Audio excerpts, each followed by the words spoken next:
Визит начался с экскурсии по школьному музею, где развернулась выставка достижений учеников. Здесь же в неформальной обстановке рождается первый контакт. Лидер движения видит не просто активистов, а настоящих творцов и изобретателей. Он выиграет меня. Я думаю, как там вот и делать. Да, вы смотрите, можно вот так вот держать палец здесь и вот так вот нажать, да. После звукового сигнала. Вот. Вот он что.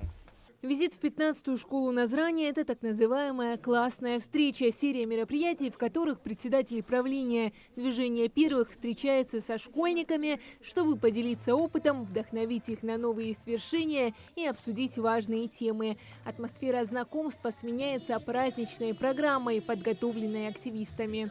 Должен двигаться вперед, должен быть первым нашей истории, рассказ не должен быть прерван. По традиции классных встреч программа включает в себя и творческие номера, и самое главное – откровенный разговор. Цель – вдохновить молодежь, показать, что их голос имеет значение и помочь найти свое призвание. И нашим ребятам есть что показать и о чем спросить. На самом деле хочется с вами просто поговорить. Поговорить на любую интересующую вас тему, вопросы, которые вас беспокоят. Ребят интересует все от личного опыта гостя до возможностей, которые открывает движение первых. Эта встреча, она очень важная для всего движения, потому что в нашу республику пришел председатель правления, и он, то есть это значит, что на нас обратили внимание, нас посмотрели, значит, какие-то достижения у нас были, и нам нужно показать эти достижения. 2 года в движении, за это время было очень много разных мероприятий, живая классика, ВДНХ, российская школьная весна, и во всех этих мероприятиях я участвовал, как максимально активный был, то есть максимально показывал нашу республику, забирал первые места, забирал призовые, забирал вторые места. Меня интересует, чтобы в нашем регионе было гораздо больше активностей, в которых могут участвовать дети с разных школ, с регионов и в движении первых. В зале активисты движения первых со всей республики. Это лидеры школьного самоуправления, победители олимпиад и проектов, в том числе и регионального этапа «Зорницы 2.0». Было, конечно, сложно, но когда ты видишь товарищей, которые готовы помочь тебе и не сдаваться, ты находишь в себе силы идти до конца. Для меня Зорница 2.0 – это школа характера, взаимовыручки и дисциплины.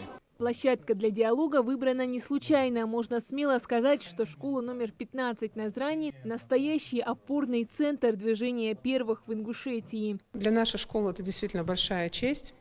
Мы являемся активными участниками направления движения первых, общероссийского движения. Очень активно ведем добровольческую деятельность. У нас есть добровольческий отряд. Плюс к этому наша школа является победителем конкурса первичных отделений и выиграла грант в этом году в 300 тысяч рублей. Завершается встреча самой теплой традицией движения первых – общей видеозаметкой. Это момент, который стирает все формальности и оставляет за кадром только искреннюю дружбу и общую веру в одно большое дело. Ребят, будьте в движении, будьте всегда во всем первыми. Ну что, давай? Я в движении! Мы в движении! Мы в движении! Всегда в движении! Такие встречи доказывают, движение первых – это не просто организация, это сообщество, где ценят каждого и верят, что именно за этой молодежью будущее России. Хадиджа Ивлоева, Молкири Ахильков, Магаз 24.